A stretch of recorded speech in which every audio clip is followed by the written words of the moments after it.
Bueno, arratsaldeon, hasiko gara, ja.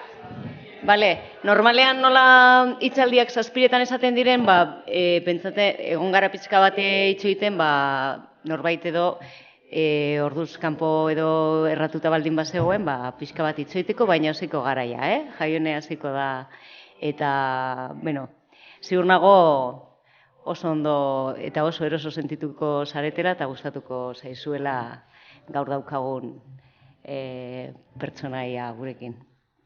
Nahi baduzu. Bueno, arratsaldeon. Lo primero, daros mi más sincera gratitud por estar aquí en este acto de cierre del curso 2015-2016 de la Escuela para la Igualdad y el Empoderamiento. Y la verdad es que para mí es un placer compartir con vosotros, con Suriñe, con Karma y con todas vosotras este acto, ¿no? Mi trabajo en el ayuntamiento comenzó 2 meses antes del inicio de este curso en la escuela. Y la verdad es que ha pasado muy rápido el tiempo, pero se han hecho muchas cosas y la verdad es que tengo la sensación de que ha sido un trabajo que ha cundido mucho, ¿no? Y que se han hecho cosas interesantes.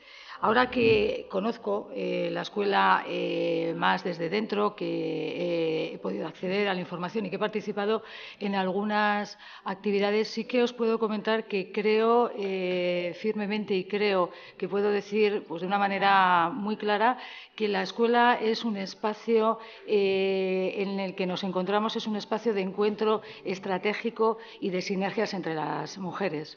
También es un espacio, lo que decimos, ¿no? Es un espacio que empodera a la persona que va, que empodera a la mujer y además yo creo que no de una manera individual, ¿no? Que nos empodera de manera individual, sino que también, por lo que os comento, ¿no? Por estas sinergias, por esta unión que establecemos, estas redes, el contacto, lo que hablamos, es un proyecto común, es un proyecto en el que lo hacéis vosotras, lo hacéis las asociaciones que participáis y que además es vuestro, ¿no? La verdad es que yo recuerdo pues con ilusión y porque me gustó mucho el comienzo, cuando arrancó la escuela, ¿no? Las actividades de la escuela, que me quise un poco introducir a ver cómo era, con toda la ilusión que también veía a mi alrededor. Y empezamos con la marcha montañera. Ahí nos juntamos un montón de mujeres, que igual estamos aquí algunas, que coincidimos ese día. No, sí, es verdad. Desde niñas hasta más mayores, nos subimos por ahí y la verdad es que ahí es lo que os comento, ¿no? La sensación de esa unión, de esa fuerza de compartir cosas y la fuerza que te da el estar juntas, ¿no? Es esta fuerza que surge ya no solamente en la escuela, sino que surge en las redes que nos creamos y además a través de la escuela yo creo que también se va incorporando estas redes. Es un espacio y un motor que realmente puede, y de hecho poco a poco lo hablamos y lo vemos, puede hacer lo que nosotras queremos, ¿no? Es una verdadera transformación, poco a poco, pero una transformación social. En cuanto a la escuela, también deciros que también, como sabéis, bueno, se han hecho las charlas, cineforum, conferencias, talleres, que también pues, han aportado muchos conocimientos y cuestiones prácticas que también, bueno, pues sabemos que gustan y que cada vez hay más y hay una demanda también muy interesante en ellas, ¿no? Y también hay recopila esa fuerza y esa unión que todas podemos compartir con las actividades y con el proyecto de estar por el tema de la igualdad y por el tema de la mujer. Yo comentaros, desde luego, que es mi intención seguir apoyando esta línea de trabajo de una manera decidida. Si antes tenía ilusión y me gustaba la igualdad, que se lo he comentado muchas veces a Suriñe, creo que se pueden hacer cosas, que tenemos que hacer cosas. Karma nos va a dejar también unas cuestiones muy interesantes y unas experiencias que realmente son muy importantes y que merecen la pena, ¿no? Y bueno, también deciros un poco resumido lo que ha sido este año en el curso. Este año han sido un total de 8 conferencias, 7 cineforum, 3 clubs de lectura, 30 talleres, la salida montañera, pero bueno, nos espera mucho más para el curso que viene y contamos con vosotras. Quiero agradeceros, sinceramente, os vuelvo a repetir, el que estéis hoy aquí con vuestro apoyo y, bueno, pues a ver si seguimos adelante caminando todas juntas, ¿no? Y antes de acabar, bueno, os voy a pasar la palabra a Suriñe para que también luego introduzca, ¿no?, y presente a Karma.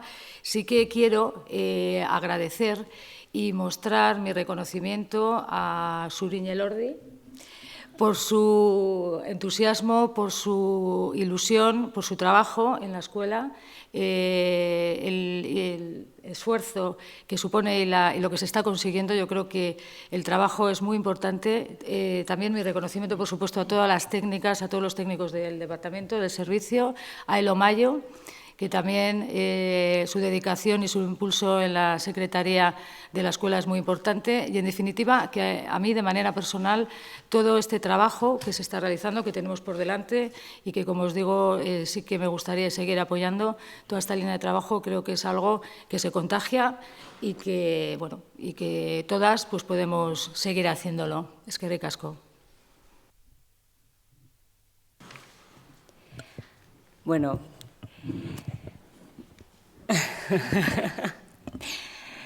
Pues la verdad es que para nosotras el cierre de la escuela es un momento muy especial, aunque Javier me ha dejado un poco sin palabras. Pero bueno, de verdad os digo que es un momento muy, muy especial. Ayer me mandaba él un mensaje con las cosas de última hora y me decía, y mañana a la tarde a disfrutar.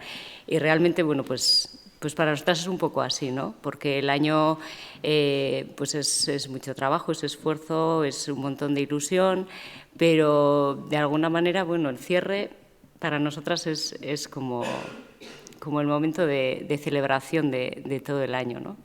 Y encima hoy, bueno, pues tengo el placerazo de presentar a Karma, que yo la admiro. Para mí fue, bueno, yo creo que antes hablábamos que creo que era 2008 en Bilbo, que la trajo Macunde, y para mí fue un ejercicio de, no sé, un poquillo como de acceso a mi propia libertad, ¿no? Escucharla hablar de cosas que no son bonitas, ¿no? De cómo medicalizan y cómo juegan con nuestra salud y con nuestra vida en general, ¿no? Pero escucharlo es importante, pensarlo es importante y te da ese margen de libertad para, bueno, pues para cambiar y para vivir mejor y disfrutar mejor, ¿no? Entonces, yo la admiro por eso y por muchas otras cosas, porque tiene un currículum de los extensísimos, anchos, largos y profundos. Pero bueno, ella para hoy me ha pedido que apunte solo algunas cositas relacionadas sobre todo con la CAPS y bueno, os voy a introducir un poco en su currículum, en esos puntos. Bueno, concretamente, Karma Valls-Llobet es licenciada en Medicina y Cirugía en 1968 y se dedica a la asistencia médica de medicina interna y endocrinología. Desde 1988 pues, dirige el programa de Mujer, Salud y Calidad de Vida de la CAPS, que es el Centro de Análisis y Programas Sanitarios, y que yo creo también que es una muestra de los valores y de la fuerza y de lo que puede llegar a hacer el trabajo en red y el trabajo interdisciplinar, ¿no? Este programa se dedica pues, básicamente a la investigación y a la docencia sobre temas de salud, mujeres y género desde una perspectiva integral e interdisciplinar. Y yo, bueno, siempre la he oído hablar con rigor sobre la medicalización de la vida y la salud de las mujeres, pero aparte, bueno, también le debemos avances en el ámbito político y también, bueno, es profesora de diferentes másters de género, por ejemplo, en la Universidad de Barcelona, en la de Lleida, en la Universidad Complutense y en la Autónoma de Madrid.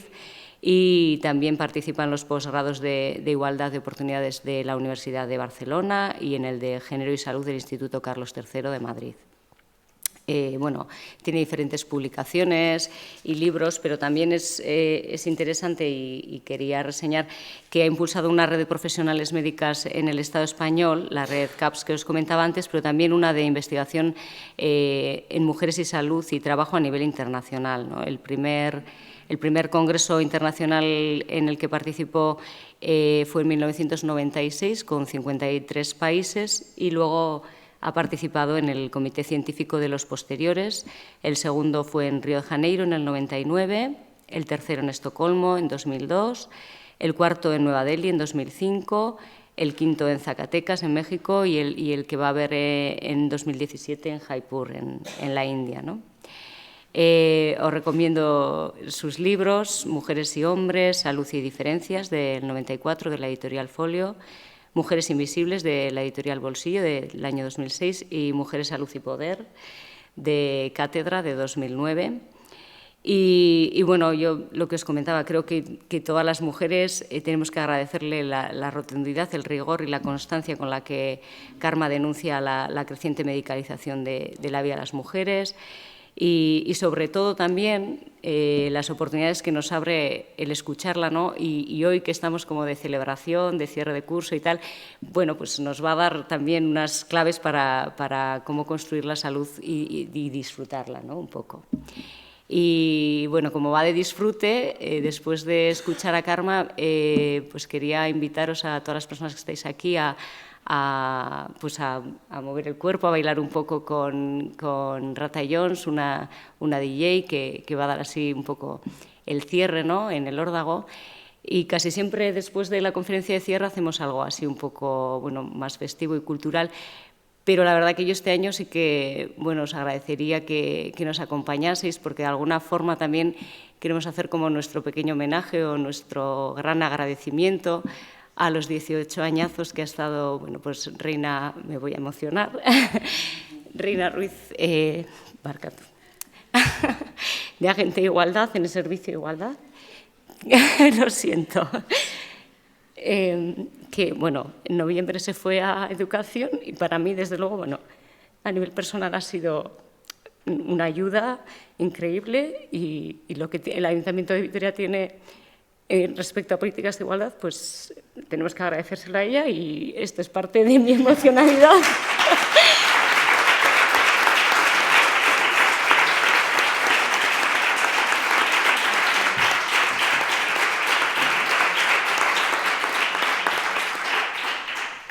Y de verdad os agradecería muchísimo.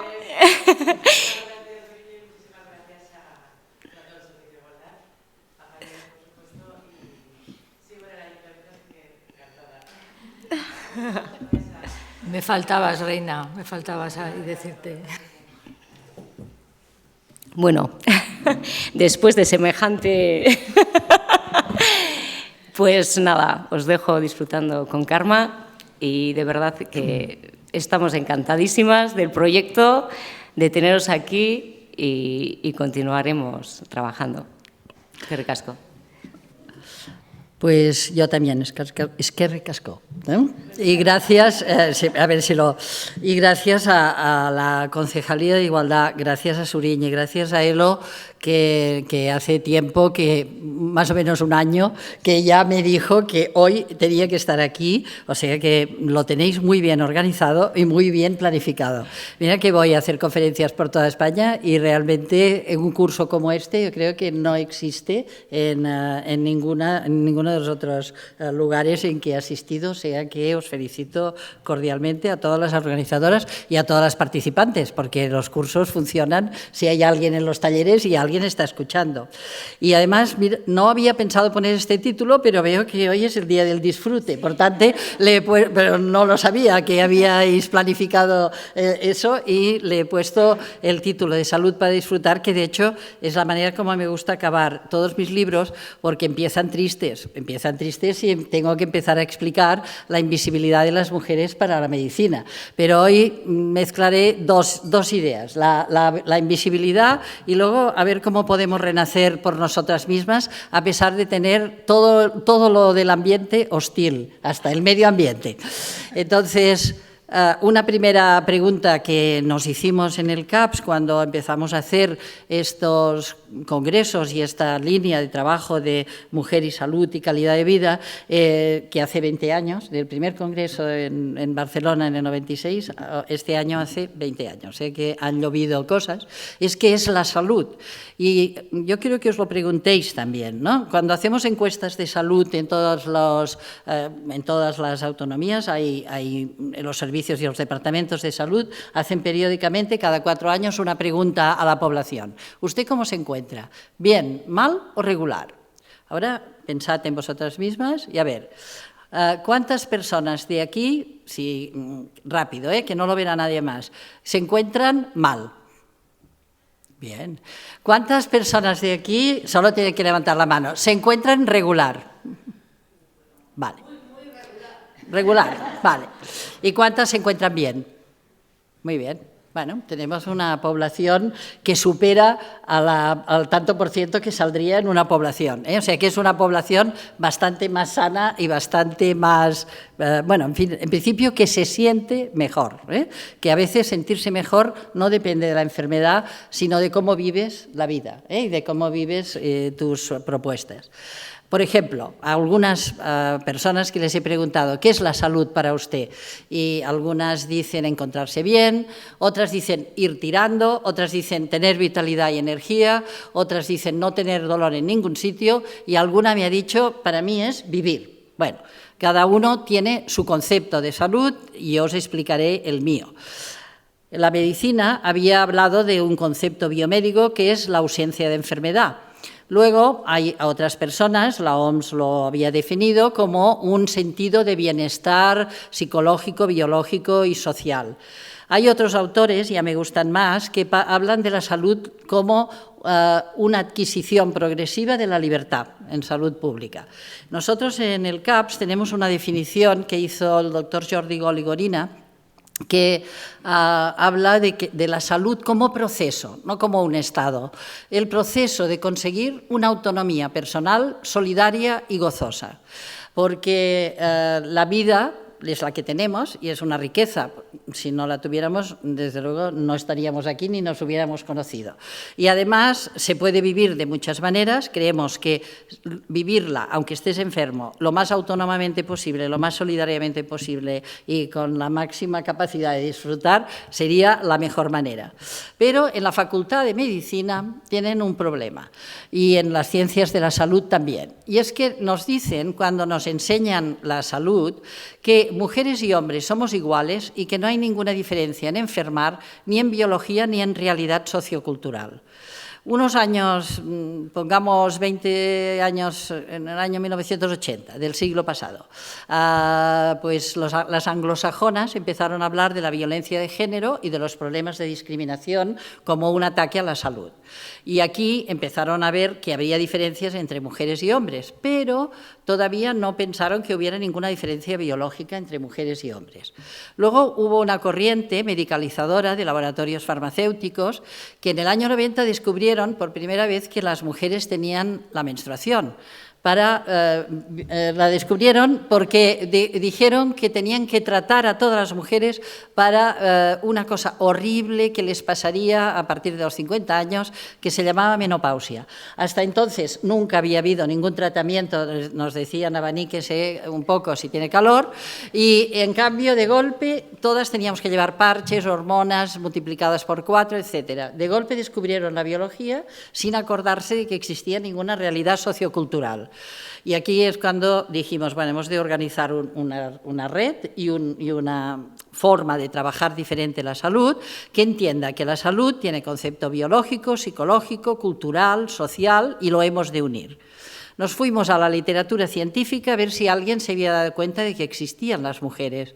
Y de golpe encontramos que en la mayoría de trabajos del año 90, 91 y 92, 1990, 91, 92, en cualquier ciencia, en cualquier especialidad médica, salud laboral, salud, cardiología, etcétera, éramos inexistentes. Los estudios que se habían hecho hasta 1993 solo incluían hombres en los trabajos de investigación. Por lo tanto, la ciencia que podía salir de esta investigación ya era sesgada, porque no estaban las mujeres incluidas. Entonces nos fuimos a buscar quién había trabajado más la diferencia hasta aquel momento y encontramos a un grupo del Instituto Karolinska. Marianne Frankenhauser era médica endocrina, yo hago medicina interna y endocrinología, y Ulf Lundberg es psicólogo. Y ellas dos empezaron a trabajar si existían diferencias en el estrés físico y mental de hombres y mujeres, que os lo explicaré a continuación. Y desarrollaron un concepto que lo he adaptado porque he incluido alguna cosa más, pero que incluye que la salud depende de la biología que tenemos cada ser humano y de cómo hemos nacido, los hombres con un XY, las mujeres con un XX, y luego qué endocrinología se nos ha desarrollado. Pero esta biología incide en un cuerpo que tiene unas demandas que también son diferentes para mujeres y hombres, las condiciones de trabajo que vive, la discriminación que padece, la doble jornada que tiene que hacer y los roles de cuidadora que tiene que ejercer toda su vida, en una mente que ha sido preparada especialmente para desacreditarles la autoestima, cosa que vosotros ya la tenéis mejor porque habéis hecho el curso. Pero desde que se nace, desde el lo que hace una familia, cuando es una niña y un niño, ya esta sola diferencia en el o ya marca una educación. Claro, entonces pensad que nos pasamos la vida haciendo cursos para ser perfectas, porque si nos han desvalorizado, todas queremos tener mucho más valor. Y en este conflicto mental existe la sensación de culpa. Siempre nos hemos sentido culpables. Además, las religiones han colaborado mucho en ello. La nuestra, pues con Moisés, un poco misógino, diciendo lo de la manzana que podría todo el mundo a partir de la mujer, pero es igual, los tuaregs les dicen a sus mujeres que porque tocaron el agua el día que tenían la menstruación, pues se secó el Sáhara. O sea que siempre hay una culpabilidad alrededor de la mujer, como si hubiera nacido habiendo pecado ya por el hecho de nacer. Y todo esto incide en un cuerpo que no tiene soporte social ni corresponsabilidad doméstica. O sea, que los atenuantes del estrés, que sería que cuando llegamos a casa todo el mundo se pusiera a hacer la cena y no una sola persona hacer la cena para los demás, pues eso todavía no existe ni en Suecia. Ya nos lo han confirmado también los trabajos hechos allí. Y el soporte social, allí lo tienen mejor, trabajadora familiar por la mañana, por la tarde, escuelas de niños que para finales de semana si tienes que hacer una conferencia. Aquí la red de abuelas y tías nos solventa, las amigas, nos solventa el cuidado de los hijos cuando hemos de salir de casa. Estos factores atenuantes están aumentando las condiciones de estrés y las condiciones de estrés físico y mental van a acabar produciendo dolor musculoesquelético y algunas ansiedad y depresión, mucho menos de lo que se dice que tenemos y mucho más dolor del que muchas mujeres creen que pueden incluso decir.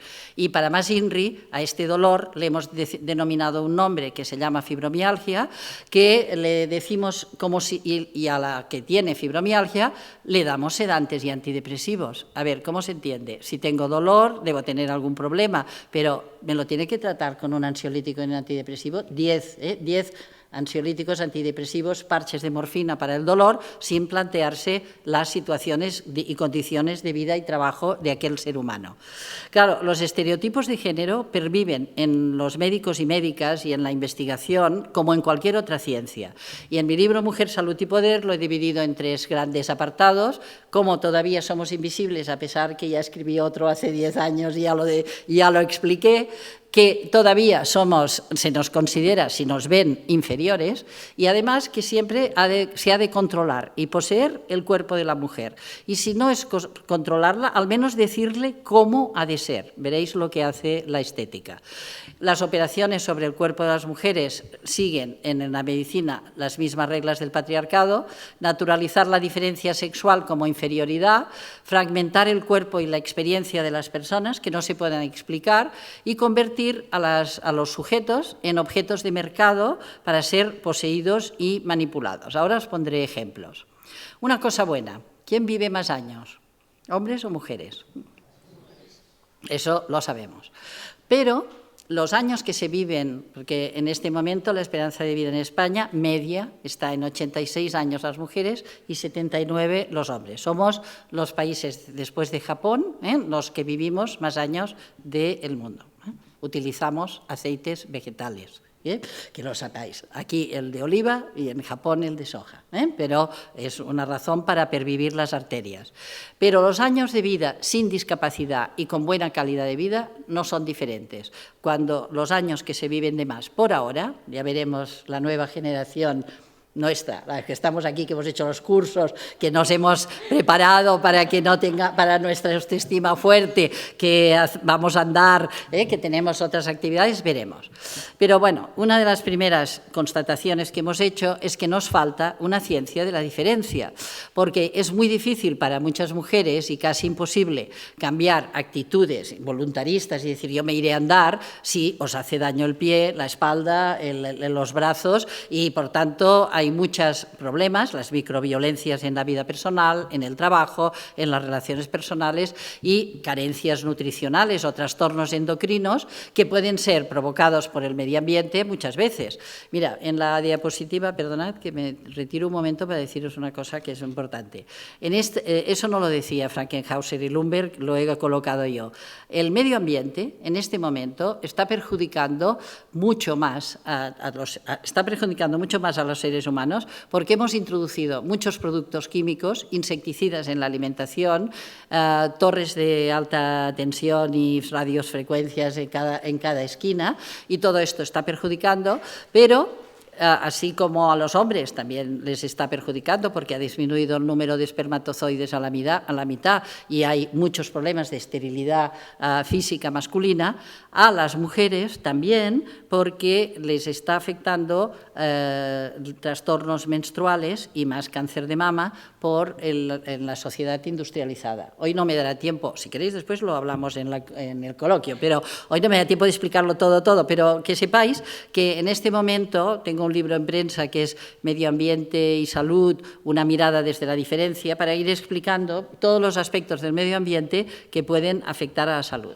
Retrocedo otra vez a la dificultad, porque en la ciencia de las diferencias también tendría que incluir que todos estos aspectos medioambientales y cada vez que hay dolor, preguntarse, ¿esta señora ha estado expuesta en el lugar de trabajo a un insecticida? ¿Le ha pasado algo? ¿Ha tenido algún otro problema? En lugar de empezar a darle un sedante y un antidepresivo cada vez que abra la boca, porque esto le genera más enfermedad.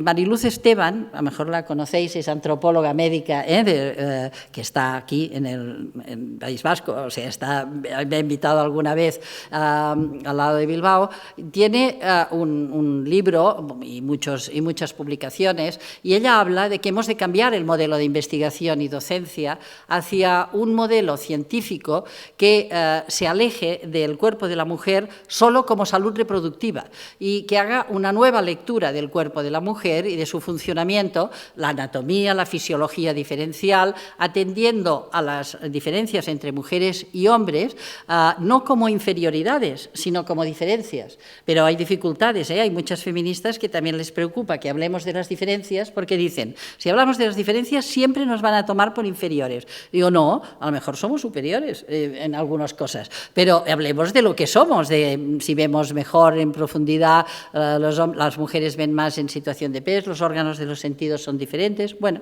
hay diferencias. Cuando vamos a primaria, ¿cuáles son las primeras quejas de una mujer en primaria? Siempre, y por orden, dolor en todas sus manifestaciones y cansancio. Pero en cambio, ¿qué es lo que le responde la ciencia médica? Pues en primera consulta lo más probable es que le administren un ansiolítico y un antidepresivo antes de hacerle cualquier exploración. ¿Por qué? O sea, si a un hombre se le hace primero una exploración y luego se decide si es que tiene una depresión, pues también le darán un antidepresivo. Con todo esto en mente, hicimos el desarrollo de un concepto nuevo que es morbilidad diferencial, que es el conjunto de patologías, factores de riesgo y motivos de consulta que merecen una atención específica hacia la mujer, sea porque haya una mayor prevalencia de algunos problemas en las mujeres o porque exijan un riesgo diferente. Ahora no os asustéis porque os diré una lista de teléfonos de problemas diferenciales que tienen las mujeres respecto a los hombres. Pero creo que los habéis de oír una vez y luego no pensar que si os duele algo o estáis cansadas es un problema de estrés solamente, sino que pueden pasar otros problemas. ¿Cuáles? El primero diferencial es que a los 14, 13, 12 o 10 años, en este momento a los 8, si vives al lado de una incineradora, empiezas a tener la menstruación, porque existe la menarquia precoz y la menopausia precoz alrededor de los disruptores endocrinos que tenemos en medio ambiente. Pero hay problemas de exceso de menstruación. ¿Qué es exceso? Perder más de un vaso de vino en una menstruación, que es lo máximo, son 80 centímetros cúbicos que se tendrían que perder. Que falte progesterona, que los ciclos sean anovulatorios, que la mama sea fibroquística, que haya miomas uterinos, que haya ovario poliquístico, que haya endometriosis, que está aumentando en la sociedad. Todos estos problemas, pues claro, los varones no los tienen, pero ¿está preparada la medicina para atenderlos desde el primer momento cuando salen? No todas las mujeres se pueden derivar al ginecólogo por eso. Por lo tanto, desde el CAPS hemos desarrollado unos cursos online para que los médicos y médicas de primaria que quieran desarrollen ciencia para manejar el ciclo menstrual alterado. Pero además, si una menstruación pierdes más de 100 centímetros cúbicos cada mes, vas a desarrollar seguro una anemia o una falta de hierro. Y estas dos patologías son las más prevalentes en el sexo femenino. Además, cuanto más trastorno de la menstruación hay más dificultades en ovular, menos se forma masa ósea. Y hay unas enfermedades que son de predominio femenino, que si hay alguien aquí, médica o enfermera, que ha estudiado ciencias de la salud, debajo del lupus eritematoso pone es mucho más frecuente en el sexo femenino, pero solo sale en las películas de House. O sea, de House siempre sale el diagnóstico diferencial con el lupus, pero en la realidad nadie se acuerda que mucho dolor que tienen muchas mujeres se debe a enfermedades autoinmunes. La más prevalente, por suerte, no es el lupus, sino es la tiroiditis autoinmune. 1 de cada 4 mujeres va a desarrollar un problema de tiroides a lo largo de la vida y la ratio hombre-mujer es 50 mujeres que lo van a hacer por un hombre que lo va a hacer. Entonces, ¿estamos preparados? Salimos de la Facultad de Medicina preparados. Por eso hablo, os tengo que enumerar la lista para que sepáis que hay unas diferencias que todavía no se abordan bien en la facultad. Y por último, por encima de los 50 años, también va a haber unos problemas de predominio femenino, aquí menos desigualdad, pero la hipertensión, la diabetes, la patología tiroidea y el cáncer de mama de predominio femenino. También hay hombres que desarrollan cáncer de mama, sobre todo los que trabajan en cables de alta tensión y son los que colocan los cables, porque someterse a un campo magnético también afecta al cáncer de mama, y el déficit de vitamina D, que no nos hemos acordado de él, pero que es el problema más prevalente que tendremos a partir de los 50 años y que va a afectar a un 38% de mujeres y le va a producir un exceso de paratiroides y alteraciones de dolor que se confunden siempre con la fibromialgia, pero que nadie mira. Resumo. Ya he acabado, no os angustiéis, pero he acabado lo que yo haría para formar médicos y médicas de una manera diferente. Existen, por lo tanto, muchas enfermedades crónicas o carencias metabólicas o disfunciones endocrinas que son diferentes, que falta ciencia de esta diferencia y que algunas de estas enfermedades pueden dar dolor generalizado y dolor en puntos de inserción musculotendinosa, igual que la que hace la fibromialgia. Por lo tanto, ahora me voy a saltar dos, aquí. Esta es una encuesta de salud de Cataluña con el tanto por ciento de hombres que tienen mucho dolor, lo negro, y dolor moderado, 17,9% y 1,6%. Pero en las mujeres es mucho dolor, el 9%, esto es población, y 23,8% dolor moderado. Ya os he dicho que sois una población muy sana porque estabais por ese lado de aquí, pero si estudiamos a toda una población veréis que casi el 31% de una población padece dolor frente a los hombres que también la padecen, que es un 18%. Pero claro, es un tercio de la población. ¿Nos tenemos que preocupar del colesterol o nos tendríamos que preocupar del dolor? Porque ahora solo nos preocupamos del colesterol y estamos asustando mucho más a la población. Salto dos más. Cuando entramos en el capítulo del dolor, solo para que sepáis que tenemos en marcha en esta red CAPS que hemos realizado por toda España un estudio para deconstruir, al estilo Ferran Adrià, la fibromialgia. O sea, si una mujer tiene dolor y le han dicho que tiene dolor, pues la estudiamos a ver si alguna de las enfermedades que pueden producir dolor la tiene, porque estas enfermedades tienen tratamiento y en cambio la fibromialgia solo le dan sedantes y antidepresivos. ¿Qué enfermedades? La artritis reumatoide, lupus, una cosa que se llama síndrome de Sjögren o síndrome seco, la falta de tiroides, la falta de vitamina D, la falta de hierro, la artrosis, la contractura musculoesquelética por estrés mental, la miopatía por virus, por mitocondrias alteradas por productos químicos, la polimialgia reumática. Todos estos parámetros se tendrían que mirar antes de decir a una mujer que tiene fibromialgia y intentar tratarlo e intentar que vaya a todos los cursos que estáis haciendo, eso es básico, porque si no, solo con la biología tampoco lo arreglaremos. Entonces, ¿qué significa la biología relacionada con la salud? Aquí os pongo la misma diapositiva que antes, pero me fijo en la parte de abajo. La calidad de vida, ¿qué es la calidad de vida? No es solo vivir, sino vivir con el mínimo dolor posible y la mínima discapacidad, pero también medimos, y lo podemos hacer con unos test de calidad de vida, cómo es una mujer, cómo está la autonomía personal, su grado de sociabilidad, cómo realiza un ocio activo, si tiene energía, cómo es el sueño. Todo eso forma parte de la calidad de vida de un ser humano.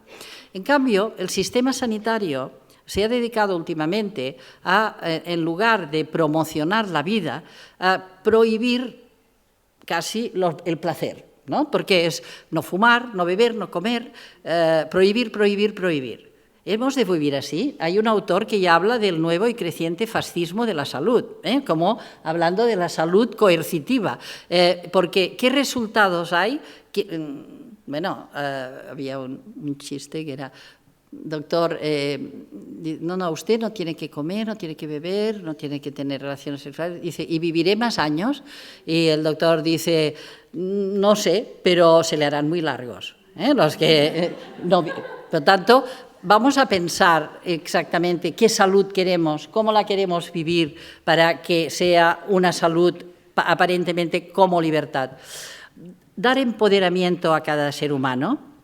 ¿Puede mejorar las desigualdades en salud? Me lo pregunto, porque habéis hecho un curso de empoderamiento, pero a veces depende de la clase social que vivas, del grado de pobreza que tengas, la voluntad a veces no puede saltar estas montañas, pero hay algún autor, como Wilkinson, que ya ha demostrado que a veces sí que puede incluso superar la barrera que supondría la pobreza y la clase social. Si superas situaciones de estrés, mejoras autoestima y mejoras las relaciones sociales e interpersonales.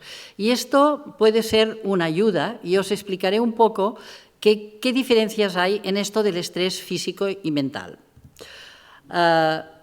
Esta palabra del estrés todo el mundo la usa, pero os tengo que decir que una persona estresada es una persona que las hormonas que fabrica cada día, que salen con el sol, que están en la glándula suprarrenal, que están encima del riñón, que son el cortisol, la adrenalina y la noradrenalina, estas tres hormonas se levantan con el sol y se acuestan con el sol. Tienen un ritmo que llamamos circadiano. Vale. Una persona estresada es una persona que estas hormonas no se acuestan, están despiertas a las 7 de la tarde.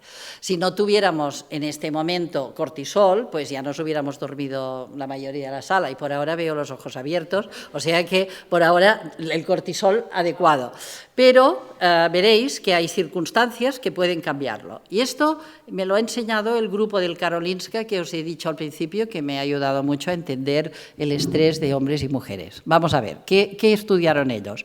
Ellos vieron que la corteza suprarrenal la estimula cualquier estímulo potente. Estar muy enamoradas, inseguras, una cosa nueva, algo que no controlas, el dolor, la impotencia o el desamparo, pueden dar estrés en el cortisol, aumentar el cortisol. Pero la médula suprarrenal la estimula sobre todo el tipo de estímulo, cómo lo vive la persona que lo recibe. Por lo tanto, depende de la biografía personal, de lo que hayas sufrido, de tu historia personal, de tus antecedentes. Esto es otro tipo de estrés que se parece más a lo que sería estrés emocional o estrés mental o lo que tú has recordado. Eso es un momento, te has emocionado, pues esto ha correlacionado, fíjate, una emoción, piensas un pensamiento y te sale un líquido por el ojo, que se llama lágrima, y eso pasa en 3 milisegundos, 3 milisegundos, porque estamos auténticamente correlacionados. No es verdad que haya una separación de cuerpo-mente, todo el cuerpo y toda la mente funcionan a la vez. Bueno, pues Frankenhauser y Lundberg estudiaron en estudiantes, mujeres y hombres suecas y suecos, ¿qué pasaba cuando les hacían un test de inteligencia, de conflicto, un análisis de sangre o un test aritmético? Y espero que las del final lo veáis, pero las barras más altas salían en hombres que en mujeres.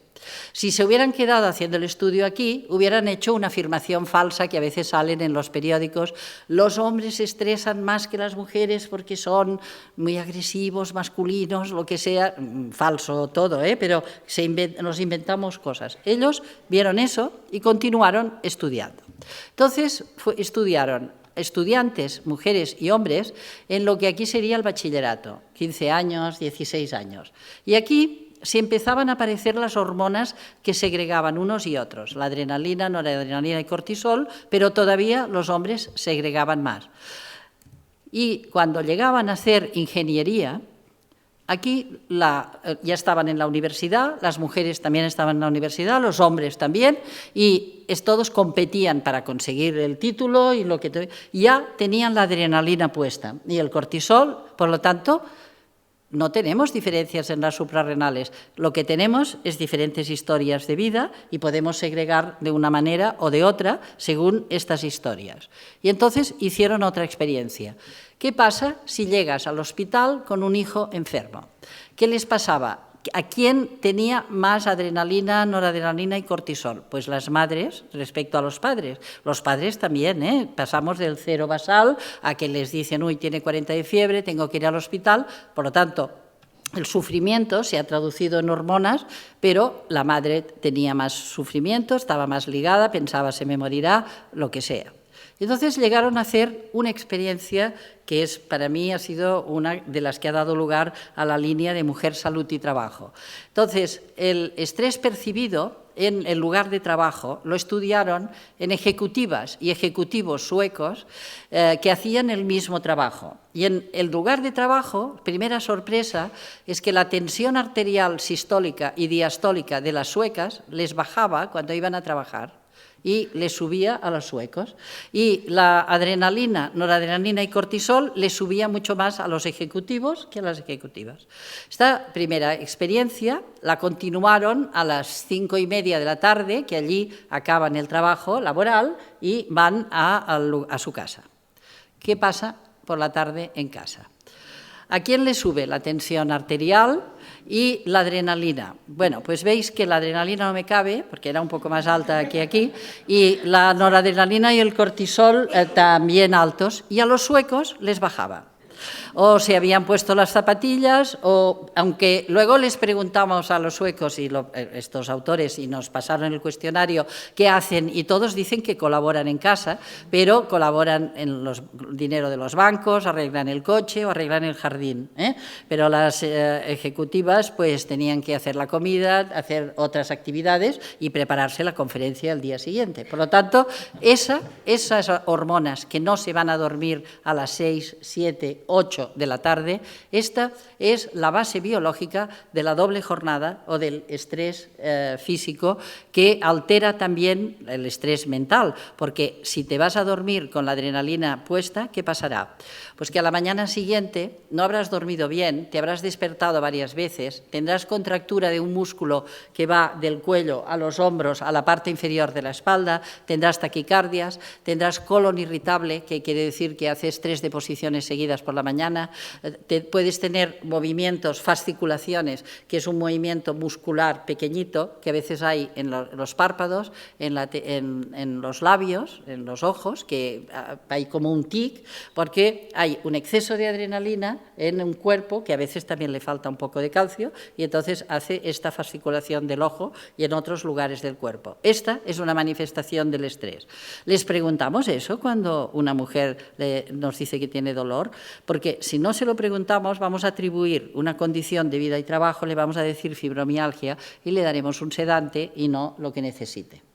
Pero hay otras amenazas sociales para la salud de las mujeres, que el papel de cuidadoras está claro, por la doble jornada, pero hay el dogal de la belleza y el vivir para la mirada del otro, que eso seguro que lo habéis trabajado, porque he visto que hay talleres que también lo trabajan, pero por si alguna no lo ha trabajado, es un tema que en este momento está produciendo enfermedad. ¿Por qué está produciendo enfermedad? Porque estamos dependiendo de la belleza. Y Sor Juana Inés de la Cruz me va muy bien aquí porque tenía un poema que dice: en perseguirme mundo, ¿qué interesas? ¿En qué te ofendo cuando solo intento poner bellezas en mi entendimiento y no mi entendimiento en bellezas? Pero ella, que en su tiempo ya tuvo que discutirse con mucha gente, bueno, pues ahora aquí tenemos que enfrentarnos a medios de comunicación, revistas del corazón, a propaganda de televisión, que nos va diciendo cómo hemos de ser, qué pechos hemos de tener, cómo seremos maravillosas. Y María Teresa González Cortés, que es una catedrática de filosofía de la Universidad de Zaragoza, tiene un libro que se llama Los viajes de Jano y dice: el cuerpo humano, y más el de la mujer, es el lugar donde se enfrentan no solo las guerras de identidad, sino las guerras de las ideas. Y el cuerpo de las mujeres se convierte más en objetos, incluso cuando anunciamos un coche se necesitaba que pusiera una forma de mujer, una insinuación, pero que haya unos senos que los hombres consideran bonitos, etcétera, para poder vender bebidas, cosméticos, coches, en fin, cualquier cosa que se quiera meter en el mercado. Entonces, España se ha convertido en la número 1 en cirugía estética de la Comunidad Europea. Se operan un 85% de mujeres y 15% de hombres. ¿Y de qué se operan? Son 882 personas diarias, que incluyo los domingos, para hacer un balance. 300.000 intervenciones al año, bueno, de tal manera que la cirugía estética entra en el Producto Interior Bruto Nacional, como una industria. La industria de la estética dirigida a hombres y mujeres, pero que se operan las mujeres los senos, la nariz, liposucciones, párpados o reducen senos, y los hombres la calvicie, liposucción de abdomen, los párpados y las orejas. Pero claro, quien se opera más, 82%, son mujeres. Y aquí hay una reflexión a hacer, que es las mujeres que aceptan ser imagen. Un proceso que es de desidentidad personal, que podéis seguir en algunos programas de televisión que no sigo, pero que he visto cómo discuten. Hay una relación imaginaria con ellas mismas, a veces ven al novio más como observador que como persona con la que pasar un rato bien. Tienen el síndrome de princesa, ser reconocidas como un tesoro, como un ser deseable, enviable y deseado. Y el egocentrismo y la pasividad pues entran en una forma de trabajar y dependen de las miradas del otro. E incluso alguna me ha dicho, cuando me metía en estos temas, me dijo: es que yo le decía, ¿pero por qué te quieres operar los pechos? Y es que yo quiero ser como tal, yo quiero ser como esta artista, ¿no? O quiero ser así. Y digo, bueno, pero puede pasar que si te operan dejes de sentir placer en el contacto porque te cortarán algunas terminales nerviosas. Dice, es que yo quiero operarme para que me miren, no para que me toquen, ¿vale? O sea que fíjate cómo tendremos que empezar a trabajar la sexualidad en los 20 minutos que me quedan, que me queda todavía tiempo. Vale. Entonces, ¿Qué normas hemos puesto? Bueno, hay normas del siglo pasado. En el siglo XIX nuestras abuelas quedaron partidas de la espalda por tener que intentar hacer la cintura de avispa y les impedía desarrollar la musculatura abdominal, se les escapaba el pipí porque tenían incontinencia de orina por haber sido apretado el abdomen. Pero es que ahora hemos inventado las fajas de yeso para que, dice, sin duda, una de las técnicas más revolucionarias para la pérdida de peso de forma rápida y segura, la yesoterapia. O sea, si usted póngase una faja de yeso cada día, sudará y se encontrará fatal. Pero también hemos inventado otras formas de tortura. Vamos a ver, los zapatos reflejan las relaciones patriarcales. Hay una tortura previa. Nuestras compañeras chinas, desde hacía varios siglos, tenían una tortura horripilante, que por suerte se ha prohibido, para que de pequeñas les vendaban los pies para que les quedaran así, como veis en la foto. No os quiero asustar, pero creo que lo hemos de pensar, ahora veréis por qué. Se inició esta tortura en la dinastía Tang y decidieron que los pies de loto, o sea, que acabaran en punta, era un pie que era para casarse. Si tenías este pie, te casabas bien, te casabas con un señor, en fin, muy rico, y las madres hacían la tortura y vendaban a los niños los pies para que no les crecieran los huesos y se les rompían poco a poco para que adquiriera esta foto. No os quiero, en fin, hacer mala sangre, pero hay que entenderlo. Se las encerraba en la parte superior de las casas desde los 7 a los 14 años y progresivamente les rompían los huesos. Esta es una de las últimas que quedaba. Ellas los llevaban vendados para que se las pudieran aguantar porque no tenían una estabilidad. Eso sí, el pie acababa en punta, como veis en el zapato de esta señora. Pero ¿qué estamos haciendo ahora?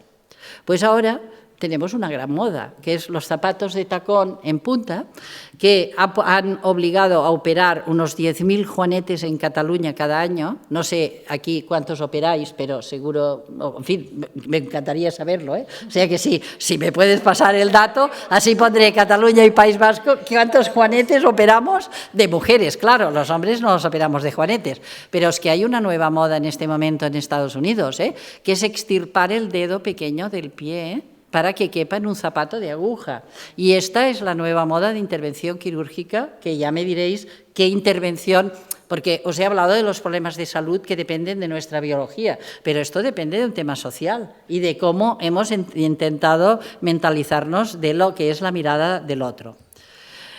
Entonces, entro un poquito en la salud para disfrutar, porque después ya os he dicho las penas. Ahora vamos a ver cómo vamos a poder hacer otro tipo de vida con varios elementos hostiles. Es verdad que hay unos síntomas que nos van a molestar para disfrutar. Las que están cansadas ya lo sabéis, las que tienen dolor también. Algunas me dicen, es que yo no tengo memoria, no puedo ni leer, no me acuerdo de las cosas que leo, la capacidad de concentración. Cuando nos hacemos mayores necesitamos la prótesis de las gafas, porque algunas ya lo tienen que poner antes porque tienen miopía, pero otras pues hemos tenido la vista cansada, pues bueno, nos ponemos gafas y tan panchas. Pero hay unas determinadas carencias, como denominadas subclínicas, que fastidian bastante la salud para disfrutar. Y eso ya lo publiqué en los primeros libros. Por ejemplo, la falta de hierro, solo que tengáis una ferritina por debajo de 30, ya da cansancio, dolor de cabeza, dificultad al esfuerzo, frío en manos y pies, dolor muscular generalizado, se rompen las uñas y se cae el pelo. Eso ya es una realidad. Falta memoria, capacidad de concentración, hay insomnio, pero en cambio te duermes de día, y hay un incremento de la ansiedad, porque el hierro refuerza unos receptores del sistema nervioso central que se llaman dopamina, y los receptores de este tienen ferritina. Cuando te falta hierro ya te pasan todas estas cosas. No os quiero ahora decir que con eso lo vamos a resolver todo, ni pensarlo, pero quiero deciros que para la salud, para disfrutar, necesitamos encontrarnos bien. Como teníamos tantas dificultades en comunicar todos estos temas, hemos hecho una revista que se llama Mujeres y Salud, que al final os daré la dirección en la página web, que estaría encantada de que tuvierais unos cuantos ejemplares por los centros de mujeres, que os las pudierais pasar, porque explicamos todas las preguntas que nos van haciendo las mujeres en diversas conferencias para que puedan tener elementos de cambio. Y después, un pequeño homenaje a Ana Freixas, que era catedrática de Psicología Diferencial en Córdoba, ahora se ha jubilado, y ella siempre ha hecho un gran esfuerzo para cargarse todo lo que era el miedo a la menopausia, la dependencia de la belleza, el tema del bienestar. Es verdad que cuando nos hacemos mayores hay muchas mujeres que tienen cada vez más pobreza, primero porque nadie pensó que tendríamos que tener pensiones, les llaman no contributivas a todas las mujeres que han tenido hijos y que han contribuido a hacer una sociedad, y les decimos que no han contribuido y les damos 400 euros para pasar el mes. Pues todo eso lo tendríamos que discutir, pero la felicidad, los vínculos de amistad, pues tiene todo un desarrollo de cómo podríamos trabajar mejor el envejecimiento en lugar de... Y ellas hicieron un proyecto en Córdoba, abuelas, madres e hijas, en que hacían talleres, las abuelas, las madres y las hijas, sobre 4 o 5 temas que consideraron importantes: el amor, el trabajo, la pareja, y fue impresionante los consejos que acabaron dando las abuelas a las hijas, que no tienen nada que ver con nada conservador. O sea, es muy interesante leerse el libro Abuelas, Madres e Hijas. Entonces, ¿qué es una salud para vivir para mí y una salud para disfrutar? Para mí, potenciar la energía personal, porque creo que no podemos llegar... O sea, lo de la salud para ir tirando, me lo han dicho mucha gente, pero yo creo que hemos de tener más que para ir tirando. Hemos de mejorar al máximo. Cuando nos hacemos mayores, no hay ninguna razón para pensar que vamos a bajar el rendimiento mental. Y el físico puede pasar si no lo trabajamos previamente. Es verdad, el cuádriceps se atrofia para subir escaleras si no hemos trabajado el cuádriceps subiendo escaleras o yendo a andar, ¿cómo le llamáis? Aquello que habéis dicho que habéis andado juntas unas cuantas, la marcha montañera, eso. Pues si no haces marcha montañera, te atrofias, pero si la haces, vas andando, pues ya veremos todo lo que dará nuestro cuerpo. No se ha experimentado nunca todavía, porque siempre hemos dicho, no, la mujer mayor en casa, haciendo calceta o cuidando los nietos, pues bueno, hemos de tener abuelas cuidando nietos, pero andando marcha montañera también y yendo a bailar también por la noche, ¿no? O sea, hay que variar las actividades. Hay que subsanar las carencias metabólicas. Yo no lo voy a negar, porque si no me niego a mí misma, yo creo que hemos de mejorar, y los médicos y médicas de primaria, que ya lo entienden, ya quieren mejorar, y la vitamina D nos ayuda mucho a mantener la fuerza muscular, pero también quizá hemos de trabajar mejor las redes de nuestra propia sensualidad, nuestra propia sexualidad y nuestras relaciones humanas, como habéis hecho en los talleres. Y aquí me ayudó mucho María Zambrano.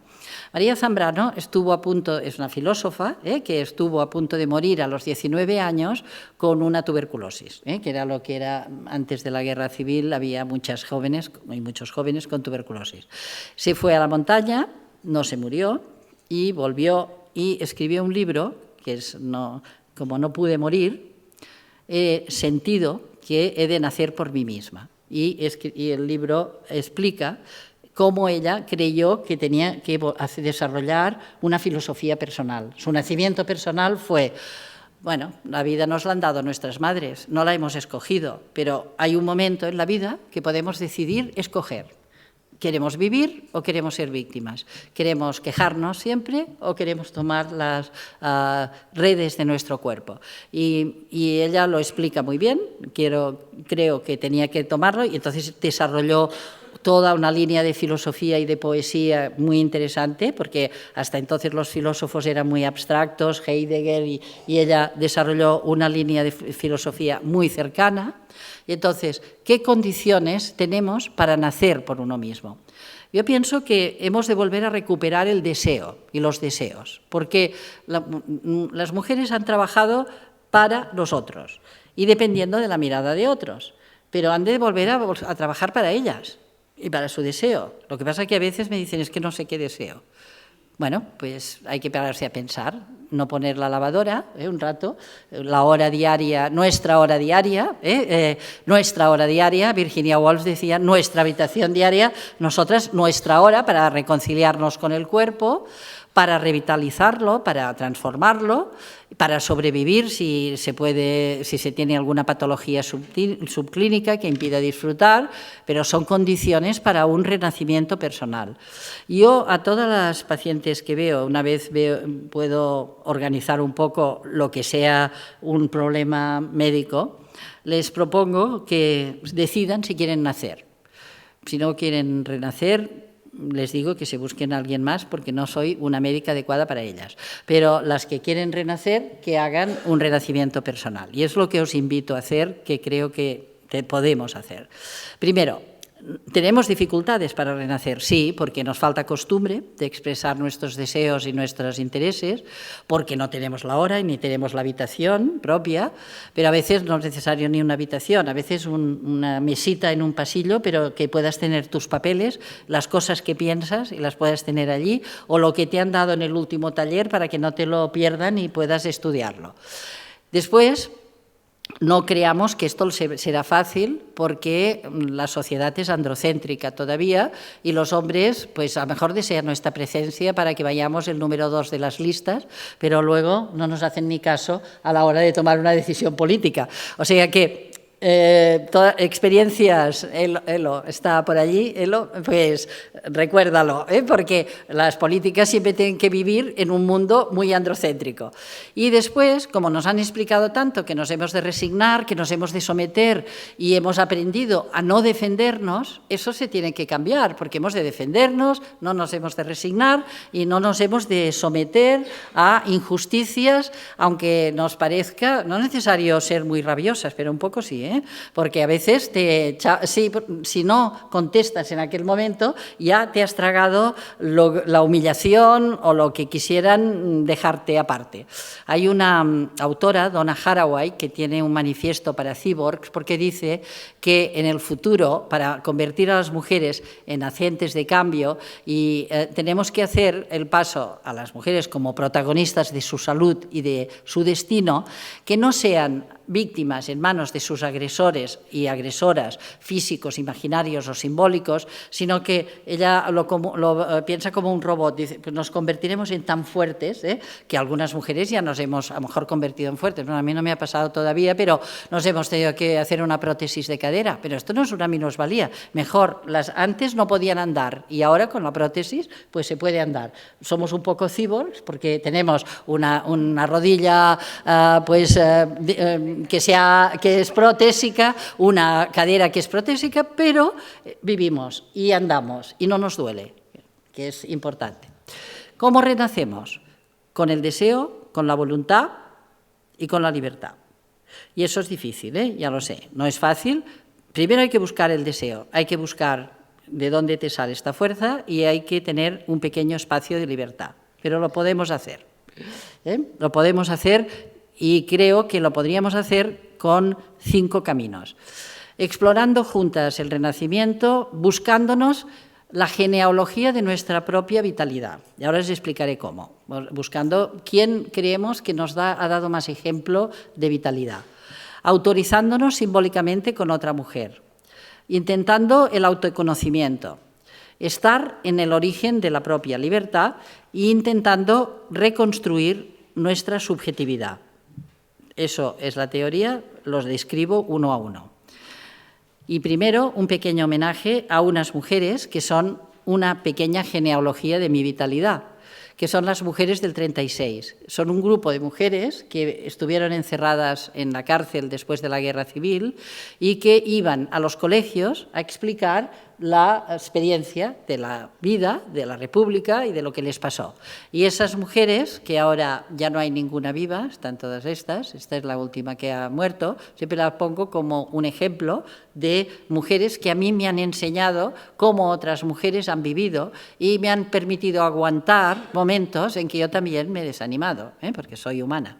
Entonces, genealogía de la propia vitalidad, cada una que se busque quién. Pero ya podéis empezar a pensar qué mujeres de las que habéis conocido historia, en la vida real, en otros momentos, en la... En fin, es igual, si queréis una vida de santa, pero no he puesto ninguna santa. Para mí, pues yo qué sé, Hipatía, después ahora han hecho una película, pero yo ya sabía que era una científica que la desollaron viva los cristianos de Alejandría. O sea, la Leonor de Aquitania, porque ya empezó a construir Europa a su manera.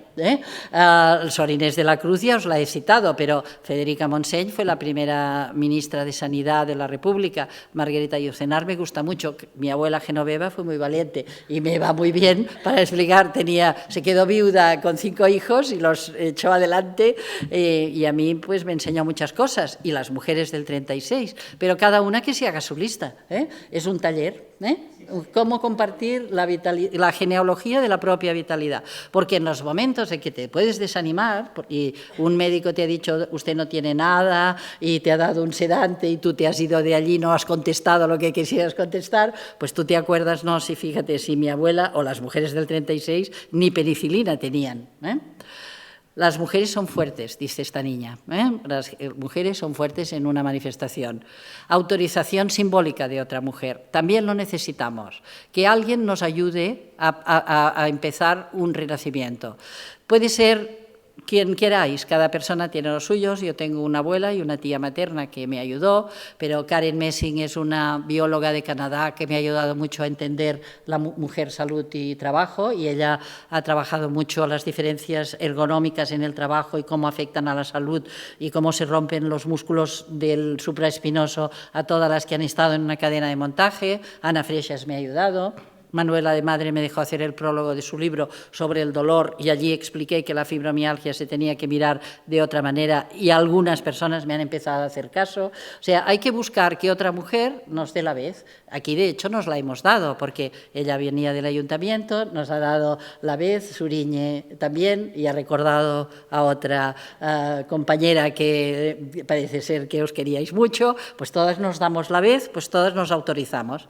Y luego hemos de aprender juntas con las expertas, y las expertas hemos de aprender de las mujeres. También a María Zambrano dice, cuando se ve tanto, a veces muchas mujeres han visto muchas cosas y saben mucho de todas las clases sociales. Ella explica una experiencia, María Zambrano, con una mujer que las cuidaba de pequeñas, que era una mujer de limpieza en su casa, pero cómo hay un saber oculto, una sabiduría de haber sufrido, cómo saben la persona que las humilla porque es un orgulloso, un tal, no es una persona sabia. Ellas dicen, no, este no es sabio, este simplemente es el orgulloso, ¿no? Hay que saber descubrir el saber oculto de muchas mujeres y de la curación de muchas mujeres.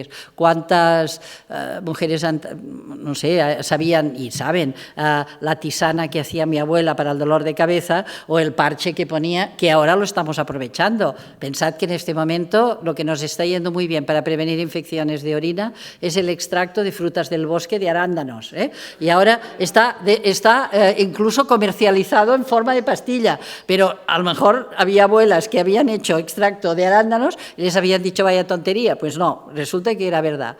Y para estar en el origen de la propia libertad hemos de aprender a tomar nosotras y crear las condiciones. Es otro taller para ir pensando. Estar en el origen de la ciencia que nos libera, podremos quizá desarrollar propuestas más creativas, establecernos en contacto con las redes sociales en defensa de los derechos de ciudadanía.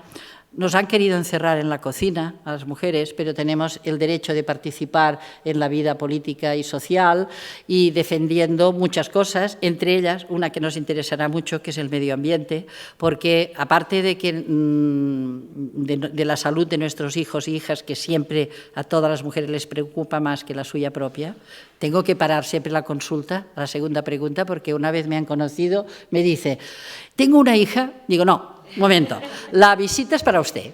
Ahora acabamos con usted y después me pregunta por su hija. Pero es inmediato, porque ven que las escuchas, entonces ya te quieren preguntar por las hijas. No, los propios derechos, pero también es verdad que el medio ambiente que tenemos y estamos dejando ahora va a perjudicarlas.